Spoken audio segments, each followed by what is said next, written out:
Topic cover करने हैं Mughal miniature painting में, वो क्या है ओरिजिन, कि कहाँ से Mughal school of miniature painting originate हुआ। फिर मिनिएचर पेंटिंग हमें कवर करना है बाबर, हुमायूं, अकबर, जहांगीर, शाहजहां, औरंगज़ेब। इन किंग्स के टाइम पे जो मुग़ल मिनिएचर पेंटिंग कैसे आई हम वो पढ़ेंगे। फिर मेन फीचर्स पढ़ेंगे मुग़ल मिनिएचर पेंटिंग के। इस वीडियो में हम लोग बस मेन फीचर्स तक ही कवर करेंगे। नेक्स्ट वीडियो में हम लोग पेंटिंग पढ़ेंगे 2020 के सिलेबस के अकॉर्डिंग, जैसे कि Krishna lifting mount Govardhan, falcon on bird rest, Kabir and Raidas, marriage procession of Dara Shikoh. तो let's start with the origin. Mughal school of miniature painting था, ये मिक्सचर था राजस्थानी और पर्शियन स्टाइल का। उसको हम लोग बोलते थे क्या, Mughal school of miniature painting. देखो पर्शियन स्टाइल क्या है, जो आज का आप कह सकते हो ईरानियन स्टाइल, क्योंकि जो पर्शिया था वो आज का क्या है, मॉडर्न ईरान है। ठीक है, तो जब आप लिखोगे तब आप लिखोगे mixture of Rajasthani and Persian style. बस मैंने आपको बता दिया कि पर्शियन स्टाइल क्या है, आज का ईरानियन स्टाइल। ओके, इसका फैक्ट क्या है, देखो ये जो Mughal school of miniature painting थी, जो पेंटिंग्स थी ये इनका था तो ये इंडियन स्टाइल ही, बट इनका ऑर्नामेंटेशन मतलब कि हर एक चीज़ को डेकोरेटिव स्टाइल से दिखाना, वही सब चीज़, और बॉर्डर की डेकोरेशन दिखाना, ये सब क्या था, ये पर्शियन स्टाइल था। अब आते हैं origin of Mughals. Origin of Mughal क्या था इनका, तुर्को मंगोलियन। जो ये मुगल वर्ड है वो मंगोल से आया है। ठीक है, मुगल जो थे वो क्या थे, Turko Mongolian was a culture. Turko Mongolian का था, एक कल्चर था जो कि सेंट्रल एशिया में था, जो कि मंगोल और तुर्क रूलर्स के टाइम पे कब आया था, 20th सेंचुरी के टाइम पे आया था। तो ये जो मुगल्स थे ये मंगोल के रूलर्स के ही डिसेंडेंट थे।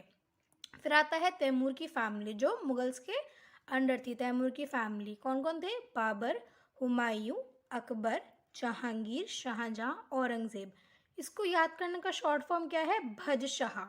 और ये जो इनके आगे जो टाइम पीरियड आप देख रहे हो, ये इनका आर्ट का टाइम पीरियड है। ठीक है, तो इसको आपको अच्छे से याद कर लेना है, तो आप इसका स्क्रीनशॉट ले सकते हो। फिर आते हैं हमारे फर्स्ट किंग पे। फर्स्ट किंग कौन है, बाबर। उनका इंडिया में मुगल रूल कब इस्टेब्लिश हुआ, 1526 एडी में। उनका ना बहुत ही ग्रेट इंटरेस्ट था आर्ट के अंदर। उन्होंने अपनी जो ऑटोबायोग्राफी थी बाबरनामा, उसमें एक ग्रेट पर्शियन आर्टिस्ट, क्या नाम था उनका, बिहिजाद के बारे में लिखवाया है, उनका नाम मेंशन किया है। और बाबर की डेथ कब हो गई, 1538 एडी में। बस बाबर में आपको इतना ही पढ़ना है। एंड इसमें इंपॉर्टेंट क्या है, ग्रेट पर्शियन आर्टिस्ट कौन थे, बिहिजाद, और कौन सी ऑटोबायोग्राफी, बाबरनामा, ये मेन चीज़ है। ठीक है, फिर आते हैं नेक्स्ट कौन थे हमारे, हुमायूं। हुमायूं कौन थे, बाबर के बेटे थे। अब जब बाबर, वही बाबर जी हैं, वो जो एक आर्टिस्ट लेके आए ग्रेट पर्शियन आर्टिस्ट, तो ये दो आर्टिस्ट लेके आ गए। ये कौन कौन से दो ग्रेट आर्टिस्ट लेके आए Persian artist, Mir Sayyid Ali and Khwaja Abdus Samad. ये इन दोनों को अपने रॉयल कोर्ट में लेके आए, और इन दोनों के ही कहने पे, गाइडेंस के अंदर, इन्होंने उनके लिए कोर्ट स्टूडियो बनवाया। और हुमायूं की डेथ कब हो गई, 1555 एडी में। फिर आता है हुमायूं के बाद हुमायूं के बेटे अकबर, सक्सेसर ऑफ हुमायूं, हुमायूं के बेटे अकबर।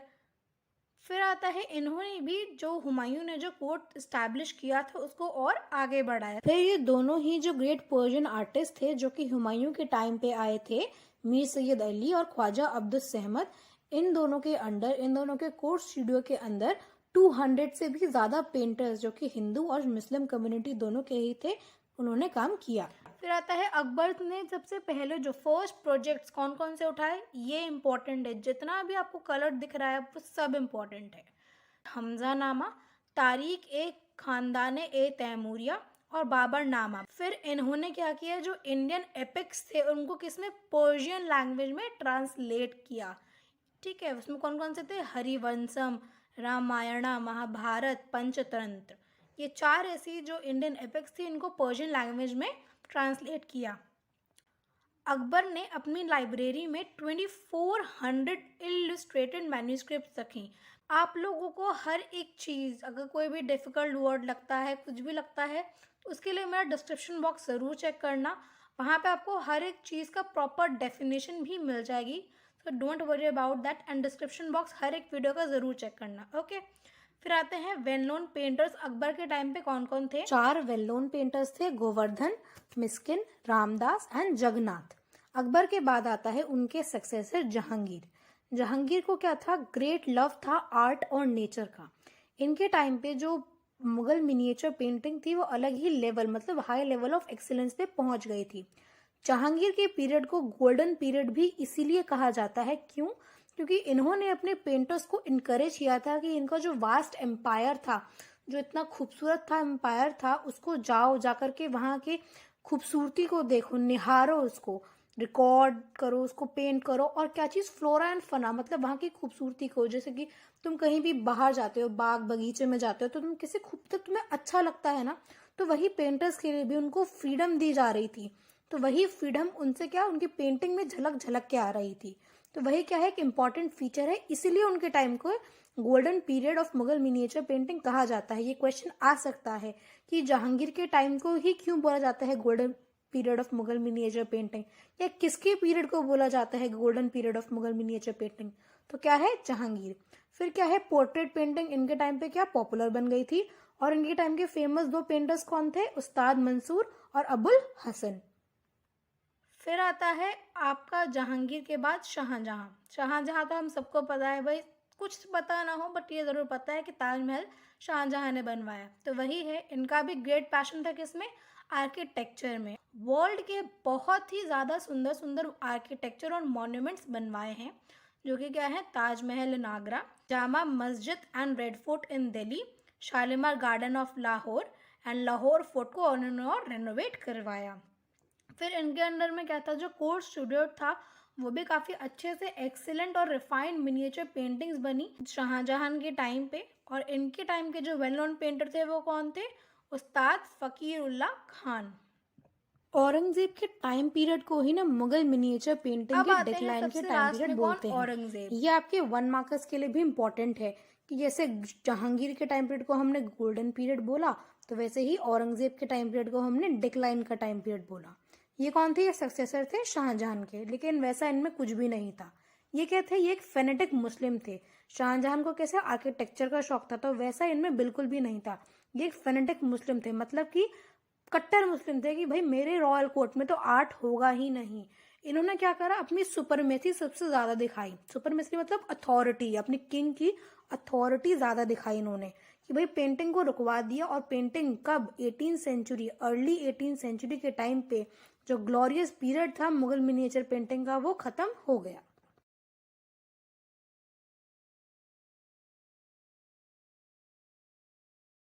अब जितना भी हमने पढ़ा है उसका डिटेल डिस्क्रिप्शन ये रहा, आप इसका स्क्रीनशॉट ले सकते हो।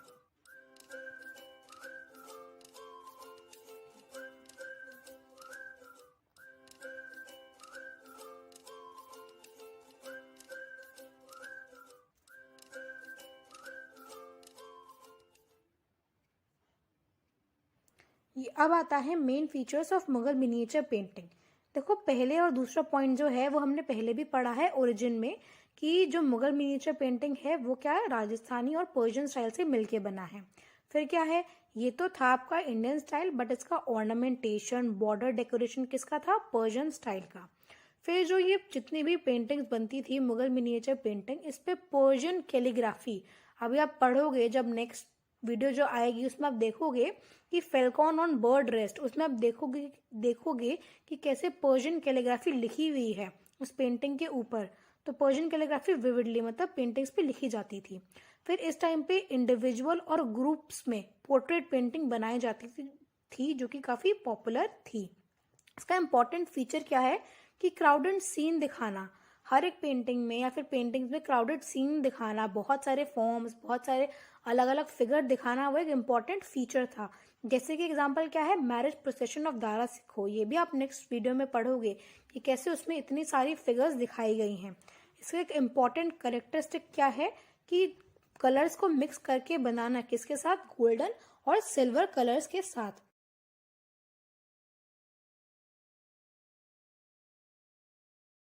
और क्या मेन फीचर्स थे इसके, मेल डोमिनेटेड पेंटिंग्स।